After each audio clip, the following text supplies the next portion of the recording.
Like you want to find the edge, but you don't want to go over the edge, right? So that's the balance, that self-preservation.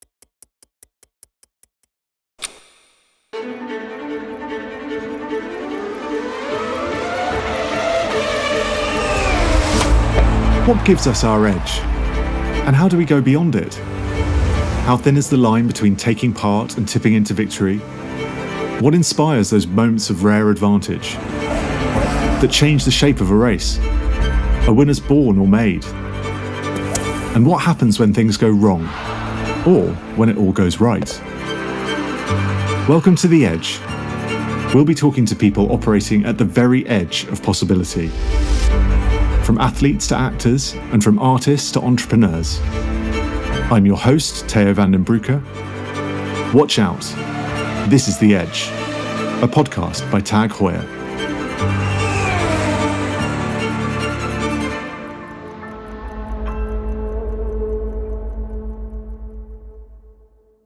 Patrick Dempsey, thank you so much for joining us for the inaugural episode of The Edge with TAG Heuer. It's wonderful to have you here with us. How are you and where are you? I'm in Maine, and it's great to be on the edge here in Maine. So yeah, I'm in the country, so I'm in heaven. You know, we should probably start by saying you are the kind of very modern iteration of a polymath. You are a Hollywood leading man, you're a racing driver, you're an entrepreneur, a cyclist, activist.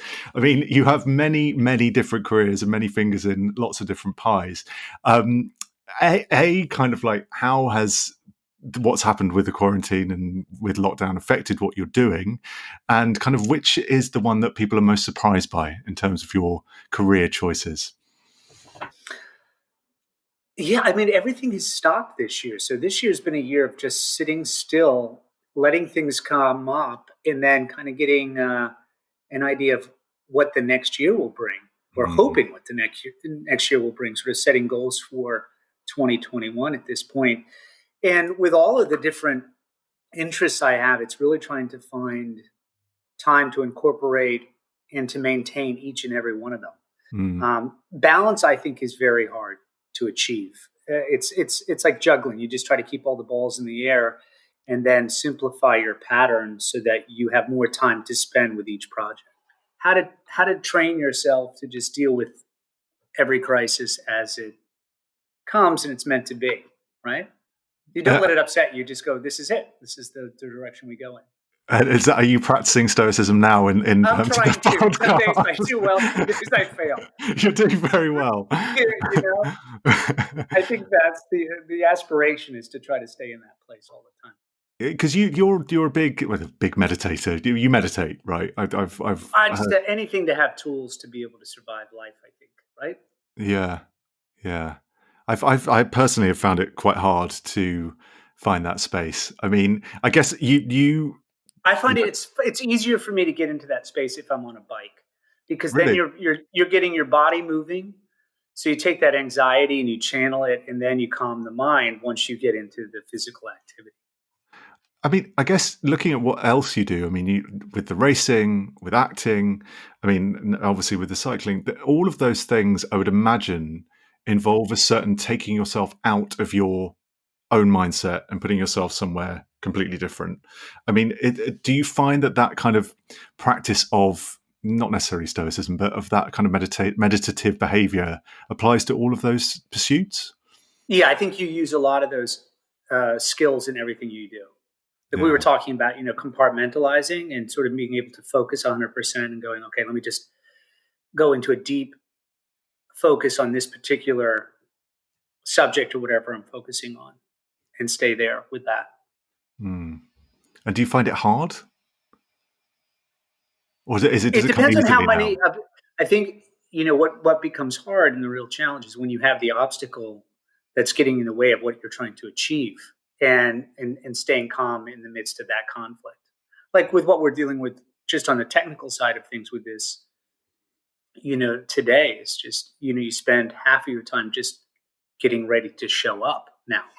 It's true. Right? And you have to be able to prepare for that mentally, so it doesn't spin you out when you get into the actual meat of whatever that meeting is about or whatever that Zoom call is about. Totally.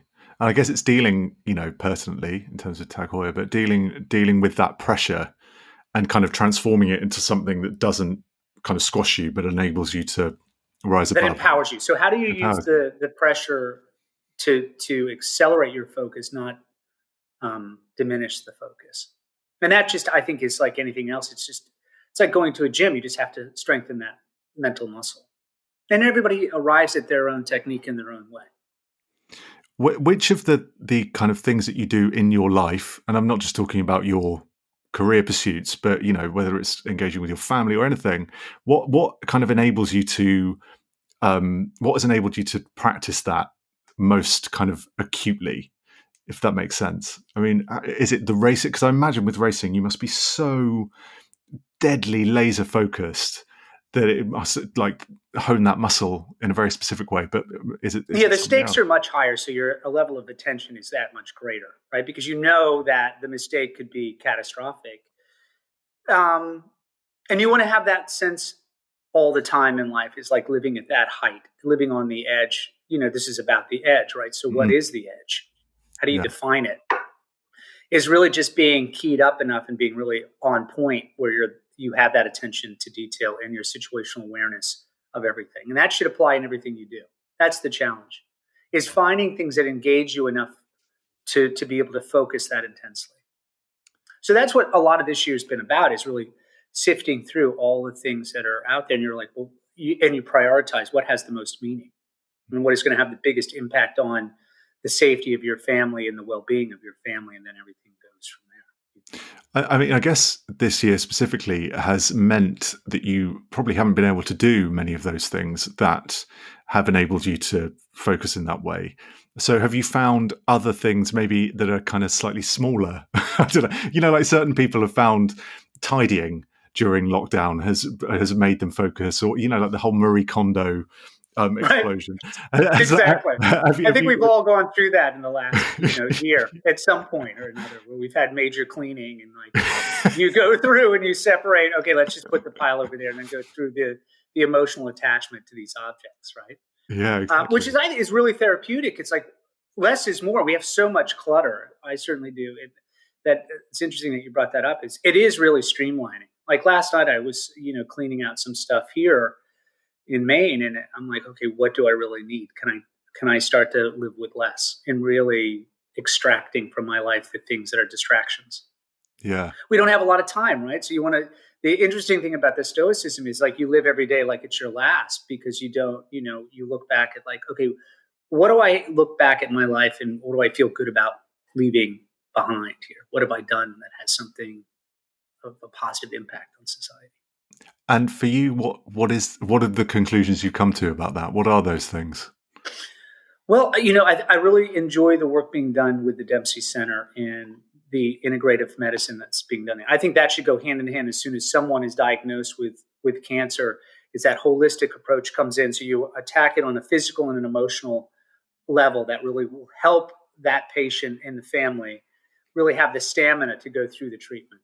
So to me, that has the most meaning. And then using my visibility of the platform of the show in that pseudo doctor world to bring the awareness there. That to me, then it has real meaning. And then you're making a profound impact in people's lives in a good way. The Dempsey Center, I hope you don't mind us talking about it, but it was triggered by the death of your mother from ovarian cancer. Right. My mom fought ovarian cancer for over 17 years, 12 reoccurrences. So every couple of years, it seemed like it would be coming back. So we spent a lot of time in and out of hospitals, and what could we do to give her a better quality of life? And a lot of the things that we learned through that process really informed us on how to set up the foundation. Right. And that psychosocial aspect of cancer. And also survivorship is another thing too, is the specter of, will this cancer come back? So you deal with prevention all the way through until survivorship. And when you do something, you're working in a nonprofit or you're working with something that is altruistic, what you do as a collective, as a team, as an organization is really powerful. What people come without ego.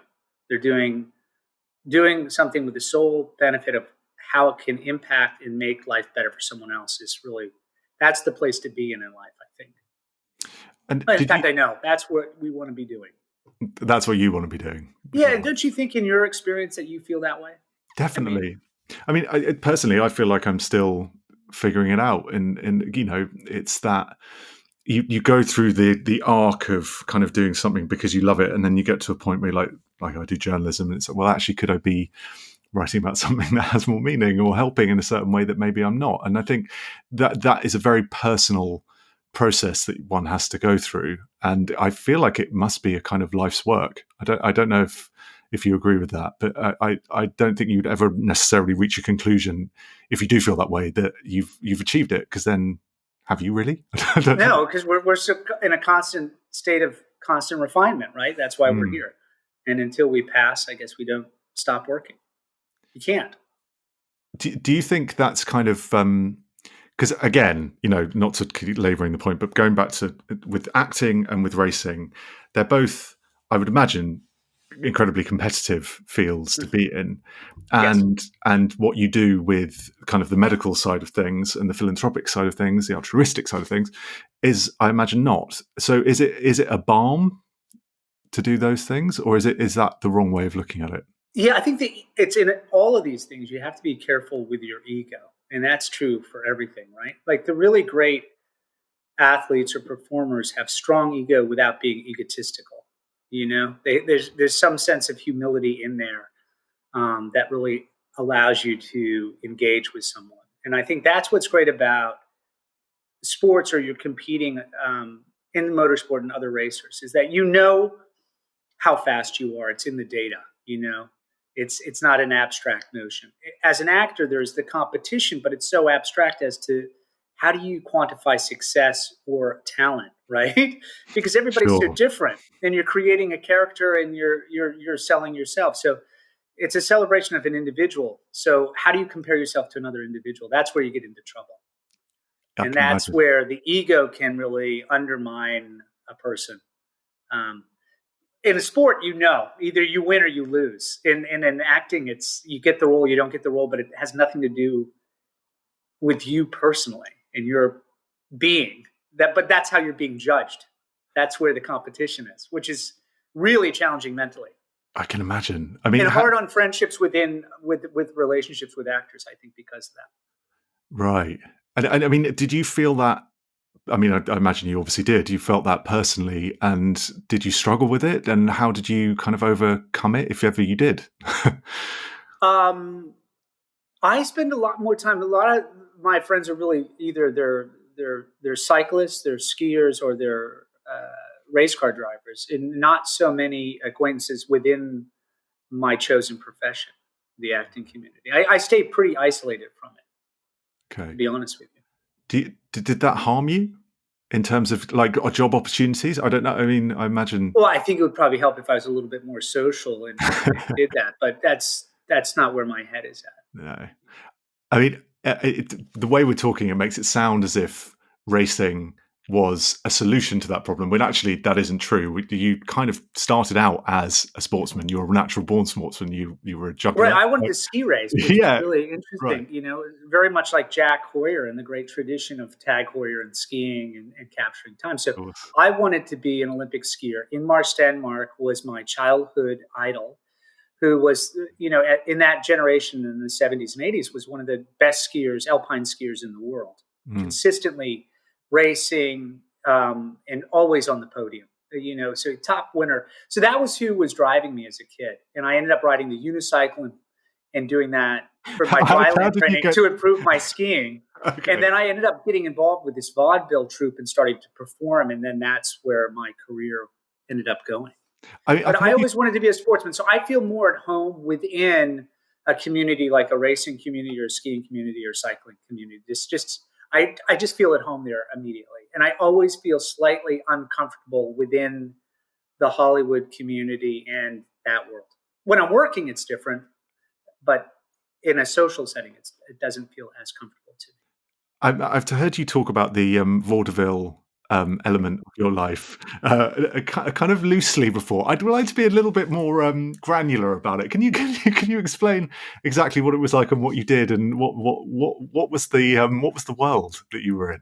The world was called the New Vaudevillians, which were Maine in the 70s and the 80s, where a lot of people dropped out in the 60s and came up here, got in touch with nature, and a lot of those skills, like from the big fairs and things like that, people started performing in a traditional way. And lo and behold, in the town I was growing up with in Buckfield, Maine, was the hotbed for this group of new vaudevillians, Buckfield Leather and Lather. And it was a traveling show where they would do performing like juggling and slapstick and sort of like sketch comedy, and then sell product on the side to kind of make money. So it was a medicine show in that sense. They weren't selling any product like, okay, this is going to save your life from whatever. But we were selling leather goods and things to treat leather and things like that on the side out of the back of this old Oldsmobile truck that the stage would fold down on. And then we would travel around in this 1930s truck. And that's how I was making money as a teenager. Amazing. So I guess juggling and magic and all that stuff. And some of the magicians were all like a little bit of fun pickpockets in the sense of what they could get away with. Oh, really? Yeah, they're a little bit dodgy in their behavior. I'm guessing you weren't one of those. No. I was fascinated by it. And I was the youngest one in the group. I was like the little kid in the group. So I was sort of like the mascot. So I guess you got a little bit of a taste for as much performing as for it's like competing. I mean, because juggling's an active pursuit. It's not as if you can. Well, there's competitions like there's the International Jugglers Competition in the IGA, and they have a big competition every year. They have a junior competition, and then they have a senior competition. I placed second in the junior competition in 1983. Anthony Gatta was the winner of this tournament, and he was like 7, and he was into numbers, which is like big. He was up, I think, to 7 rings or something like that. Wow. And that's sort of the thing within the juggling community is how many things you can keep in the air. But it's fun to follow the juggling community now because of the tricks that are being performed from everybody around the world. There's a metaphor for your life. It's great on Instagram if you follow the International Jugglers Association. And it's really amazing to see.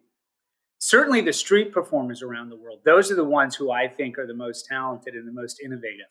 And they're like these little stars in the juggling world, and they're performing on a street corner. And it's really fascinating to see what they can do. Amazing. It's fun to reach out to them too and talk to everybody. Do you still? I do. I like certain jugglers I'll reach out to that are around the world. I'm like, this is amazing. How did you come? How do they design these tricks? How do these tricks evolve? Which is really fascinating. Yeah, I can imagine. I mean, you grew up in Maine. Obviously, you're there now, but you grew up in Maine, and right. It was in Maine that you kind of first had. Don't want to say run in with auto racing, but your passion for cars and driving. Yeah, the only way to get around in rural areas is to have a car or a bike, right? So, and then in the winter, we would cross-country ski everywhere because everything would be shut down.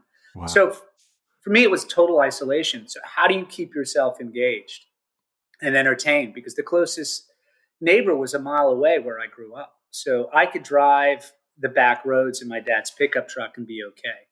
You could go down these dirt roads and no one would bother you. So you had the freedom that you get when you're on a farm or you're out in the rural communities. But the problem with that is you have tremendous isolation. I didn't have the technology that we have today, so you're connected to the rest of the world. There you were really, it was up to your imagination to keep yourself entertained and engaged. Sure. I read something about there used to be these kind of cars that would come through your town, and you were kind of seduced by the romance of the. Yeah, the first time I saw a Jaguar, I didn't know what it was. It was one of the most breathtaking cars I'd ever seen. It was a 120. Okay. Like definitely a 120. I remember that. And this woman was driving it, and it was the most amazing romantic image I'd ever seen in my life. It was this woman with a scarf pulled into this gas station in this 1950s XK120. It was beautiful. And where we lived, it was on Route 4. So that was one of the major routes where you could see cars through the summer months, or in the fall when people would come up and look at the leaves. You would see everybody out exercising their antique cars. And that was my first love of those came. It wasn't until I got to LA that I realized, wow, people actually can, number one, afford these cars and actually use them. It's like every other car is this, supercar in California. What was the first kind of, what was the first car you ever bought? And then I'd kind of like to know more about your car collection, because I imagine you have quite... The first car I bought was a 280D Mercedes, and this woman in Maine, the winters are so cold up here that you had to plug the car in, the glow plug, to keep the diesel going. So she got Wow. tired of dealing with it in the winter. So she gave it to me for like dirt cheap. It was like $2,000 for this 1972 brown Mercedes. That was my first car. Fantastic. And I imagine you've amassed quite a collection now. I've Can you settled down a little bit, but yeah, I have just Porsche now. So I have my Porsche tractor from the early 60s, which is really cool. A Safari car, which is like a little rally car from 1982.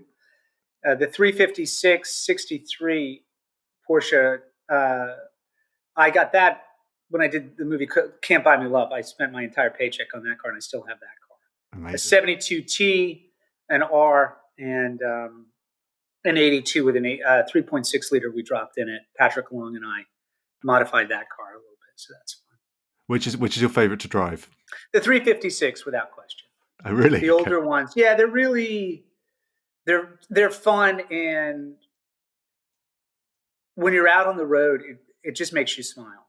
It's so much fun, and then your interaction with other people, they're warm to you, they're open, and that's nice.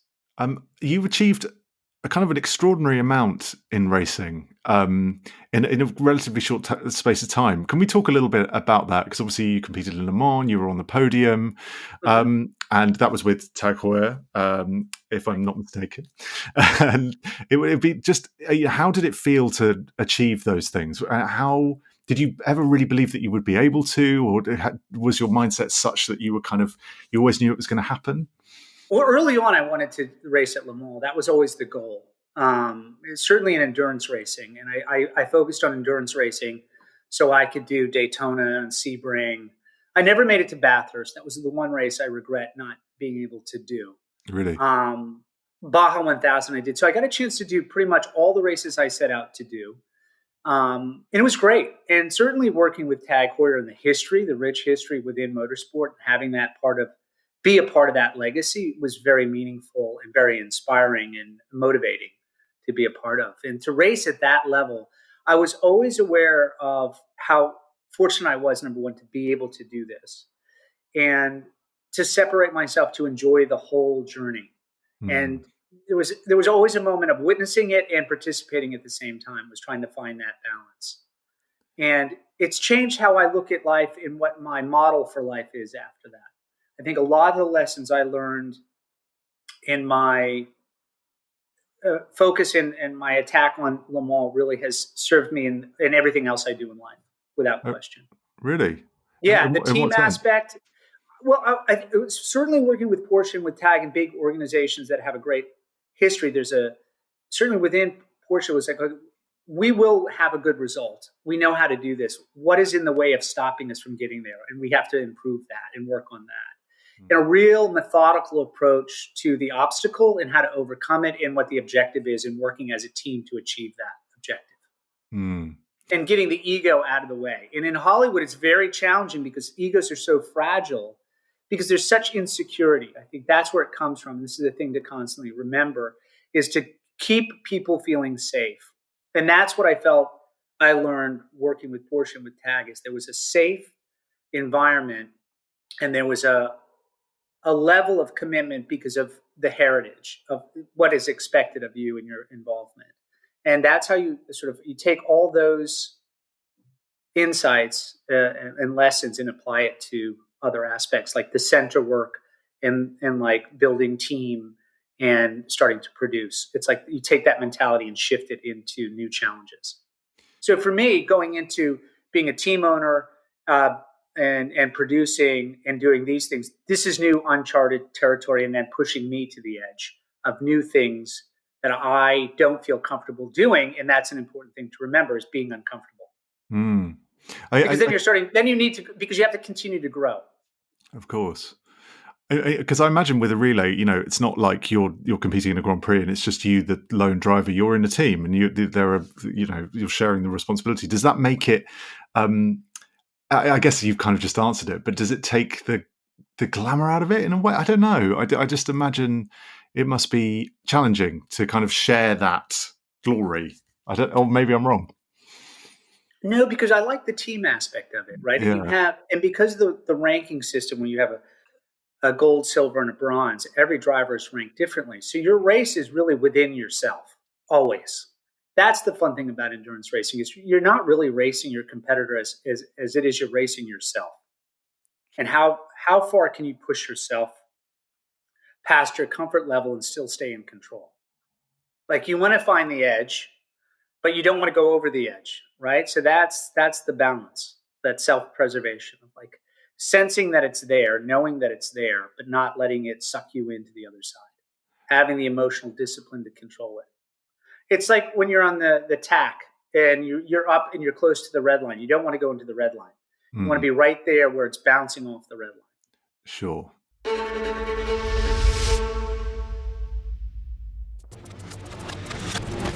Our roads meet again on the starting line. For years, we wrote our own legend, chased our two destinies. We kept pace with the most daring drivers, won the most dangerous race, splitting a second in 100, slicing the wind. We timed the best lap, started in pole positions, raced on the most famous wrists, inaugurated legendary racetracks. We broke records of precision, revving up speedometers, delving into the infinitely small and channeling new energies to set new limits, running the same tracks. Our roads were meant to meet again. Here we are, ready to open new horizons, to seek the thrill of being the first, ready on a new starting line, together.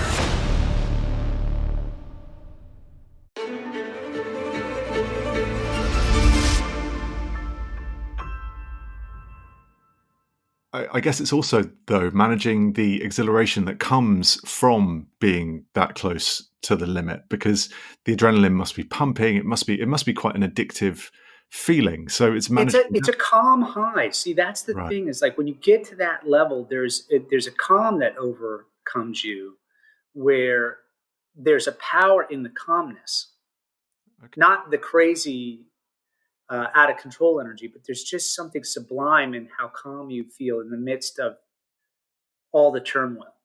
Like when you're in a race and you have multiple classes all around you, and there's somehow you're enjoying it and you're aware of it and you're sort of fired up at the same time. That's beautiful because then you're aware of so many different things in life on so many different levels. And that's the hardest place to maintain, I think. And that's why the high of competition is so great. Everything else is just to the side and you're right where you need to be in that moment. Yeah, I guess it's that mindfulness thing again, isn't it? Yes, what they talk about being in the zone or being in that focus. And it's like, how do you do that without numbing out in life? You know, I think that's the thing. Once you've had highs like that in the competitive world or even in one's career, that's the thing that's very challenging because you get used to living like that and everything else gets dull. So you're trying to constantly find that feeling again.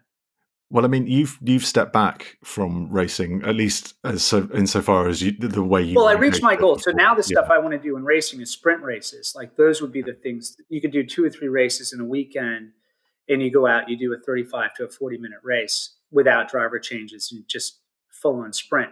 That was the program I had for this year, but unfortunately with COVID, it just wiped everything out. So. I see. I want to keep in it enough to keep the skills up and to stay, you know, I like the sport and I like the training for the sport and I like the camaraderie. Yeah, I can imagine. I mean, and the competition's fun too. We can't deny it. You've got to. Yeah. I mean, but you've still been doing a lot of acting and producing. And you're still very much in the film and television world. I mean, right. Is that something you're wanting to maintain and keep doing? Because I know there was that famous quote where you said if you could stop. If I was 25 years old, I would be racing full time all the time without the responsibility. So I want to be able to now. We did the documentary, which was Hurley, and then Art of Racing in the Rain finally got done. And I've got a documentary that I'm working on the mental aspect of sport. And then something with the U.S. ski team with the women's program and the success that the U.S. skiers had.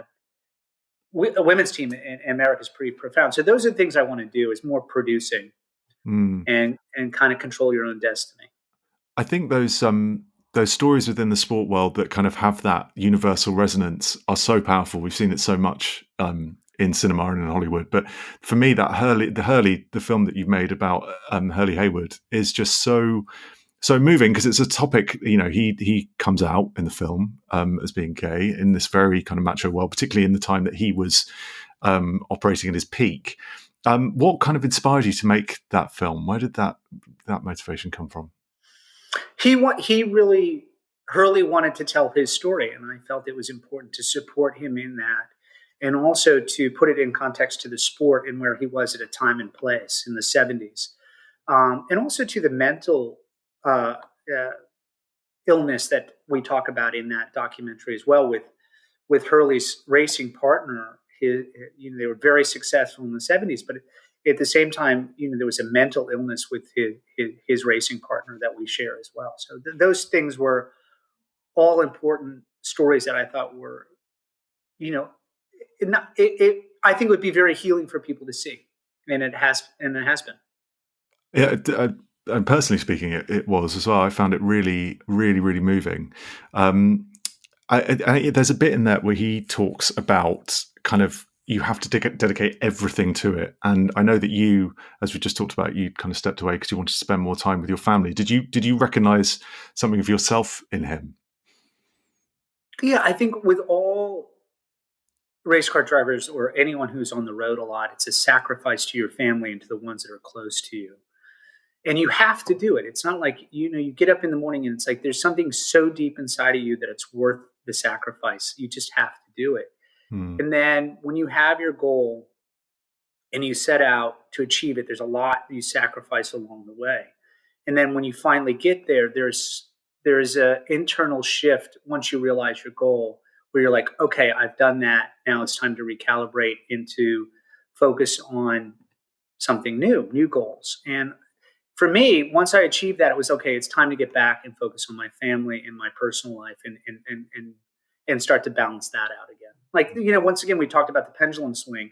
It's like you go to the extreme and then you got to find the center again and bring it back. And that's, for me, the sacrifice was no longer justifiable because I had achieved what I set out to achieve, and I went as far as I could go with my ability. And I had the team and the support in place to do everything I wanted to do. I mean, and then you have to go, okay, now what's next? Like, how do I stay Well, I was going to say, yeah. And how do you stay hungry? And how do you keep yourself comfortable being uncomfortable and have that desire to go out and train enough, So you have to prioritize. So with that in mind, I mean, you clearly are a very goal-orientated person. What's the next goal? What's the next big thing on the Dempsey radar? I think really, this year's been getting my daughter through into college and making that transition and closing that door. And that's a goal in a sense of like, okay, now she's in a new chapter in her life. And this year is really setting up projects for the future as a producer. So that's really what I've been focusing on, is really cementing my career as a producer. And that is just by getting things done. So that's the next goal. I listened to a podcast where you spoke about how kind of being in charge of your own destiny, particularly as an actor, is the most important thing, because otherwise you're kind of just waiting for the phone to ring and it right. And it can just not happen and it can be soul destroying. How that's true, but how do you get to that point? Because I'm sure there'll be a lot of young people in not necessarily acting careers, but people listening to this who think, well, how do I become a master of my destiny? Do you have any advice in that space? Yeah, well, first of all, just value who you are as an individual, because that in itself is sometimes hard to realize and to hear this, is that you are unique for being who you are, and your perspective is unique to who you are. And you have the technology. If you have an iPhone, you can make your own movies. You can be the star. I mean, look at TikTok. It's like there's technology out there. You can do a feature-length film, or you can create your own show. So that's what I would do, is like, you have the technology. It's just a question of, how's your storytelling? What's the story that you want to tell? What's your perspective? What is your point of view on the world? And sharing that with us, So anybody can do it. It's finding the idea that is moving to you.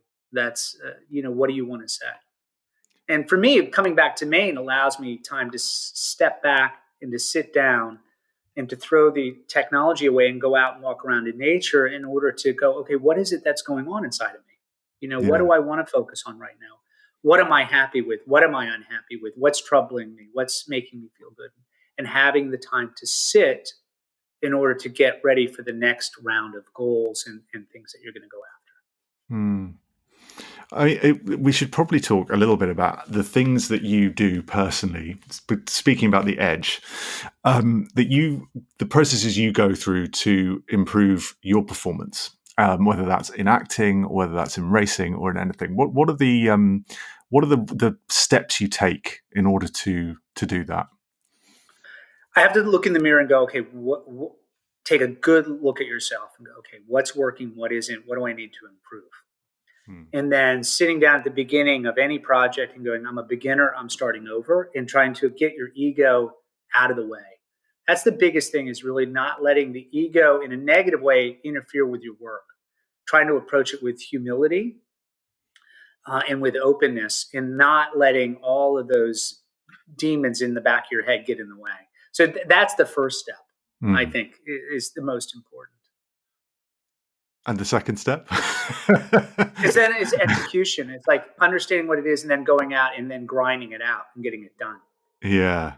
Because you have that romance and that momentum and that enthusiasm at the beginning of the journey. And then as it comes, then you got to get into the grind. For sure. And enjoy that. And that's the hardest thing, is to enjoy the process of it, because ultimately at the end of the day, when it's done, that's all you have to really look back on, is how much have you enjoyed the process. That was something that early on someone said to me, the process is the product. And I think that's an important thing to remember. Absolutely. I mean, and I guess, often it's about taking risks and, pushing yourself into spaces that you wouldn't necessarily feel secure enough that like reaps the greatest rewards. I mean, what have been the moments in your life where you've taken the greatest risks?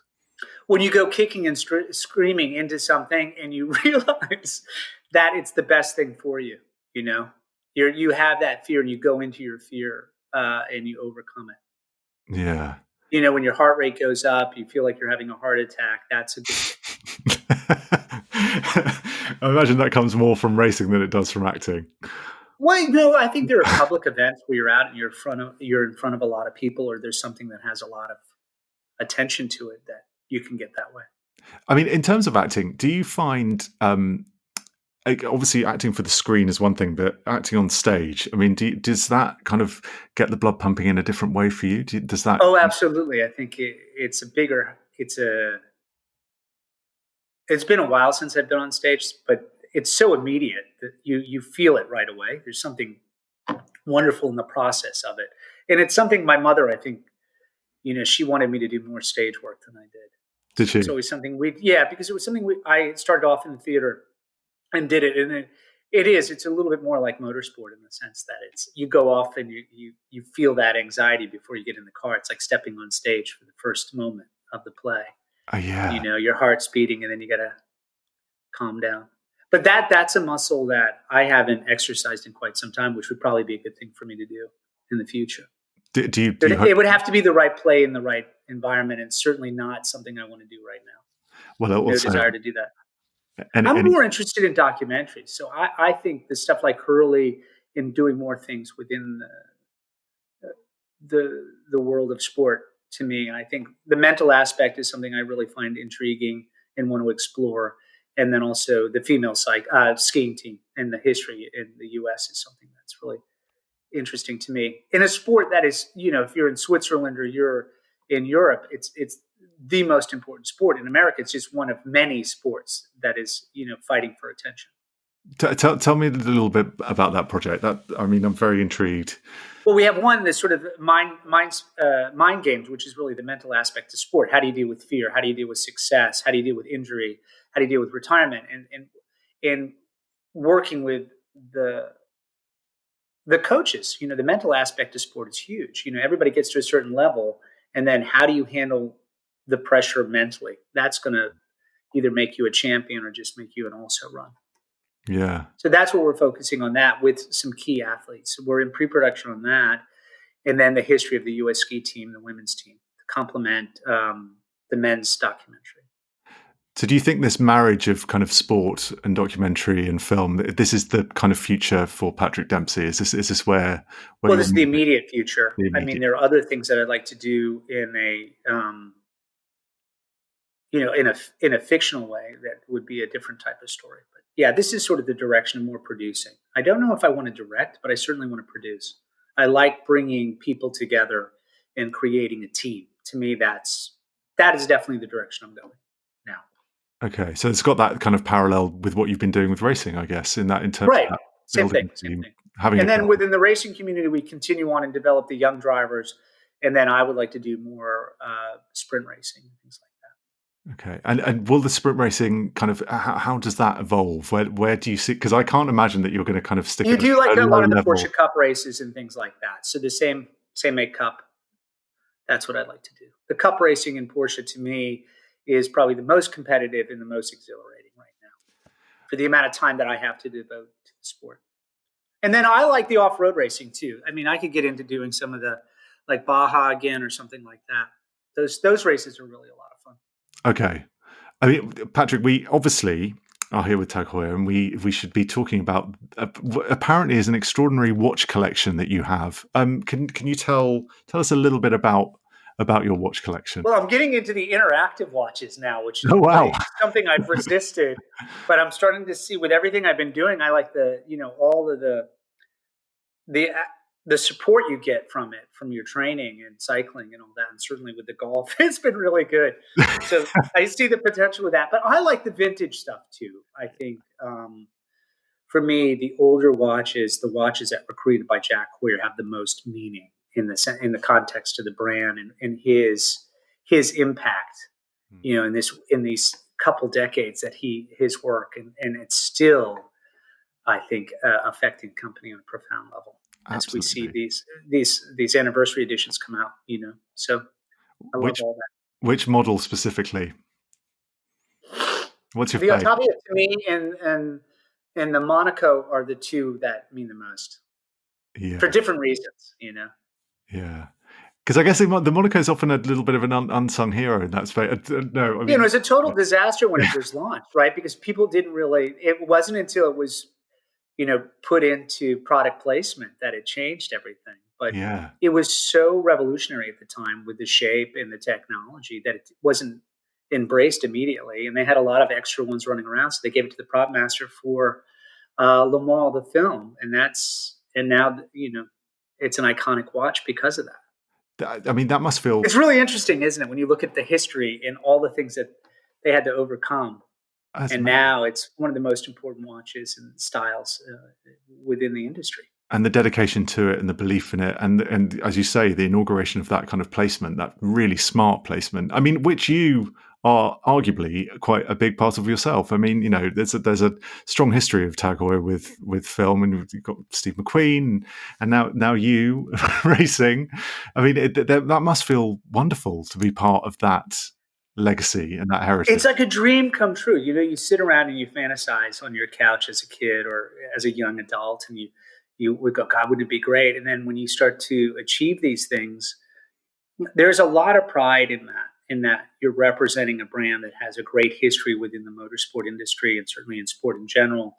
And you want to connect all the brands that you work with.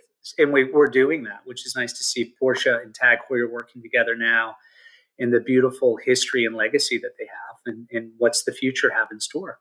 We know where we've come from. Where are we going? I mean, what are the new goals? You directed a visual poem to Jack Heuer, right? Yeah, he was very moved by. Can you tell us a little bit about that? Well, it was a lot of the symbolism, right, of the stuff that he had, and certainly Porsche was. He had that MG. That was his first car. It was a gift. I believe his father gave him upon graduation from college. Yeah. And then the next one would be the early 911. But that and his love for rally racing and wanting to improve his times in rally racing was what led him to the development of a lot of the technology and innovation that he had. So it was fun to be able to tell that story through visual styling and to be able to use the music, black and white, and Janusz Kaminski, Academy Award-winning documentary. DP, director of photography, was great to work with. So we had a great style. Do you, Jack Heuer was arguably a polymath of his day also. Do you see parallels between the two of you? No, I think about him a lot, though. This week I was up doing something in northern Maine, and you think of the history of skiing. And, he would teach skiing on the weekends. He'd fly up to, I think it was New Hampshire, Vermont, in the midst of running this company. It was, they were just starting the company off in America too. So he had this double lifestyle. It was just such a fascinating period of time. And you think of Warren Miller and all the movies that were done at that period with skiing in that generation, where there were limitless possibility, and you see his imagination, his skiing and all that he was a true sportsman, and it reflected in the business. And we've lost that in a sense, and we don't want to lose that. And I think that's the beautiful thing about the organization, is that they stay connected to him. And that was the beauty of doing that. Yeah. That little movie is, we honor him and the inspiration and the foundation that he's provided for the organization. Well, it's a legacy you're arguably helping to maintain, which must feel like a fantastic thing. It's a tremendous honor, and it definitely motivates you, no question. Well, I hope you manage to get back out on the track soon, and that this lockdown doesn't keep us out of doing the things that we love for too long. It's fun here. I have like a little John Deere tractor, which is really a little quad, and I'll tell you, bang for your buck, it's so much fun. So I bomb around the field in that, and it keeps my skills up on the car control. Fantastic, Patrick. The qualifiers. Thank you so much. It's been wonderful speaking to you. Thank you for joining us at The Edge, a podcast by TAG Heuer. Don't forget to subscribe on Spotify, iTunes, or wherever you get your podcasts. The Edge is also an online magazine. Go to magazine.tagheuer.com for more articles, interviews, and photo series that bring together our love of watches and our desire to push ourselves to the edge of our limits. I'm your host, Theo van den Broeke. Until next time, keep an eye out. This is The Edge.